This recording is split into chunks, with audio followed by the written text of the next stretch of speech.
Hey guys, it's Saga from TechWorks, and here is my detailed camera review of the Redmi Note 9 Pro. In the past, Redmi's Note series smartphones have had the best set of cameras in the budget segment. Will the Redmi Note 9 Pro carry the torch forward? Let us find out.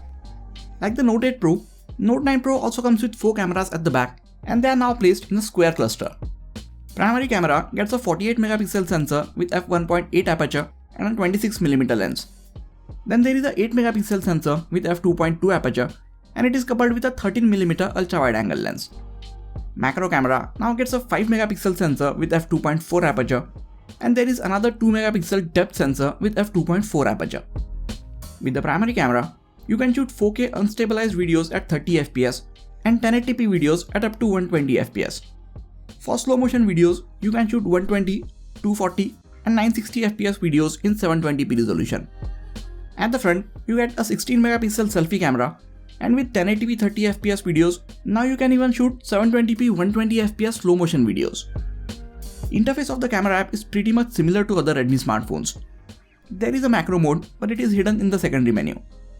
In the Pro mode, you can adjust various settings like white balance, focus, shutter speed, ISO and exposure. You can also turn on focus peaking, which makes it easier to see which areas of the scene are in focus, or you can even turn on Z-browse, which will let you know which areas of the image are being overexposed. There is also an option to shoot raw images, and all these settings are also available while shooting videos. Range for shutter speed is from 1/4000th of a second all the way up to 30 seconds, and the range for ISO is from 100 to 3200. Now before we get back to the image and video samples, if you are new to this channel, please make sure to hit the subscribe button and the bell icon next to it. That way, YouTube will make sure you are notified when a new video goes up on this channel. Let us start with the daytime images. This is the new GM2 sensor from Samsung, and the Redmi Note 9 Pro is the first smartphone to use it, and as you can see, it can capture a lot of details in various bright lighting conditions. I felt that the camera was trying to overexpose most of the times, so I had to manually pull the brightness slider down a bit for almost all of these shots.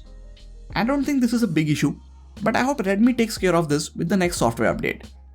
It is a 48 megapixel sensor, but these are 12 megapixel images, which means they use pixel binning and combine information from 4 pixels into 1 pixel, giving us sharper results. Note 9 Pro seems to be adding slightly warmer tones to most of its images. Other than that, colors seem good from it. There is also a Pro Color mode, which boosts and saturates the colors even further. So if you like an extra bit of punch in the colors of your images, you can use this mode. Coming to the HDR shots. This is an image with the HDR mode turned off. It looks nice, curtains are nicely exposed, but the parts outside the window are a bit blown out. With the HDR mode turned on, you can get back most of those details, and the overall image looks really good. This mode helps the camera preserve a lot of details in the brighter areas, while also bringing up most of the details from the shadows. In some situations like this, it helps the image look so much better. If you zoom in, you can see there is noise in the darker parts of this image. But when you zoom out, the overall image looks really good thanks to the HDR mode. These have all been 12 megapixel images, but if you want, you can switch to the 48 megapixel mode and take higher resolution images. Just like with the GM1 sensor, it is still difficult to make out the differences between the 12 and 48 megapixel images. In fact, in most of the shots, 12 megapixel images turned out to be the sharper ones. It is in very bright lighting conditions that we see the images shot in 48 megapixel mode showing more details.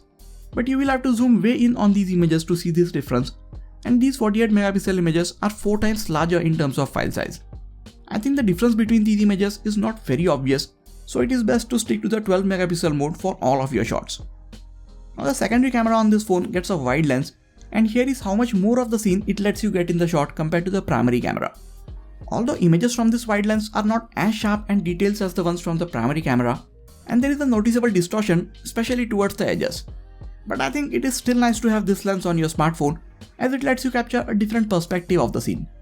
It especially comes in handy in situations where you have to get a lot in your image and you don't have more space to move back. Before we move on to the close-up and macro shots, here is a quick focusing speed test of the primary camera. It is not the quickest at switching the focus from far to near objects, and sometimes it just fails at focusing. I don't know if this problem could be fixed via software update, but if it is, I really hope someone at Redmi is working on fixing it. When it does manage to set the focus, here are how the close-up shots turned out. The subject that you are trying to focus on is nice and sharp, and since it gets a wider f1.8 aperture, background in these close-up shots gets a good amount of optical blur. The physical size of this sensor is also large, so as you get close to the subject, the plane of focus also starts getting narrower, making it even harder to keep the things that are closer to the camera in focus. To fix this, and to let you get even closer to the subject, there is a dedicated macro camera. By switching to this, you can get as close as 2 cm from your subject and still be able to set the focus.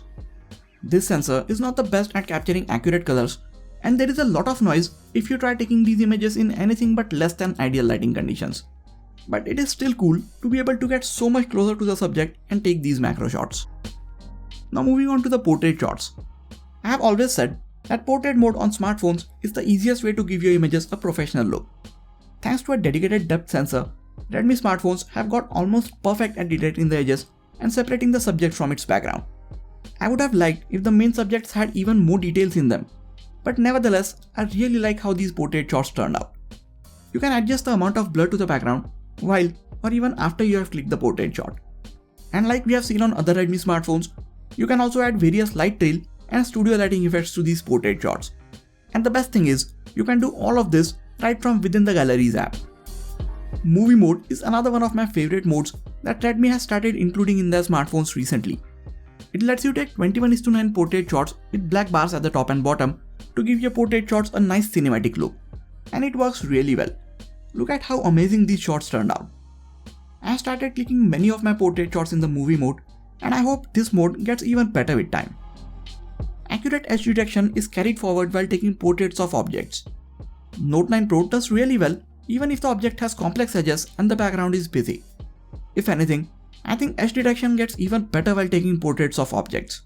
I just think it is still trying to overexpose these images, and I have to pull the brightness slider down a bit for all of these shots. Moving on to low light images.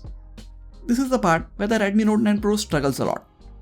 I don't know if it is the new GM2 sensor or if Redmi hasn't optimized the software for low light photography, but the images are just not up to the mark for these lighting conditions. You can switch to the night mode, but even then, the images are just average at best.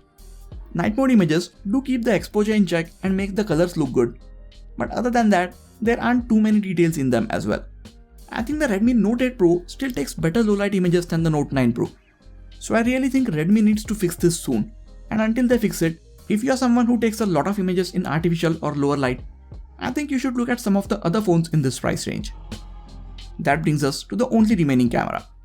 The 16 megapixel front-facing camera captures enough details to make your selfies look good.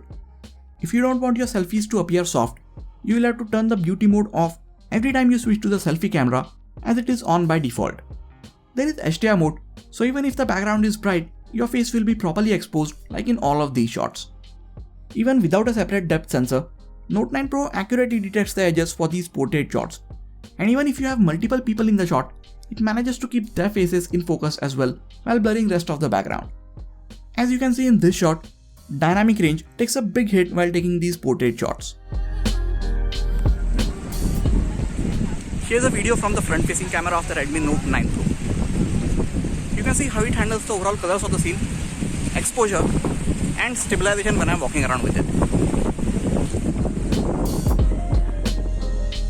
4K 30fps videos are oversaturated and they don't get any kind of stabilization.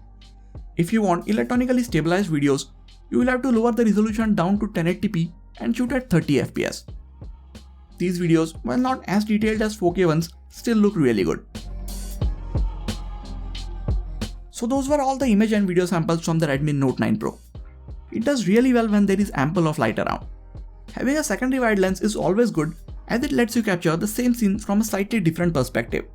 And the macro lens is a treat for anyone who loves to get as close to their subject as possible.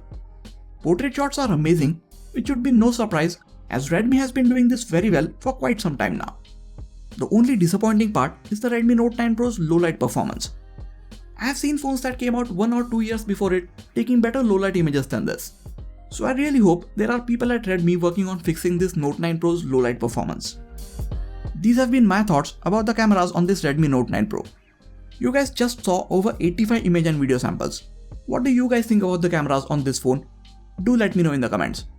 And if you are planning on getting this phone, I will really appreciate if you get it from the affiliate links in the description section. It helps the channel a lot at no extra cost to you. That is it for this video guys. Please hit the like button if you enjoyed this video and subscribe to the channel for more quality tech videos like this. You can also check out some of the other videos from this channel. This has been Sagar and I'll catch you guys in the next video. Take care.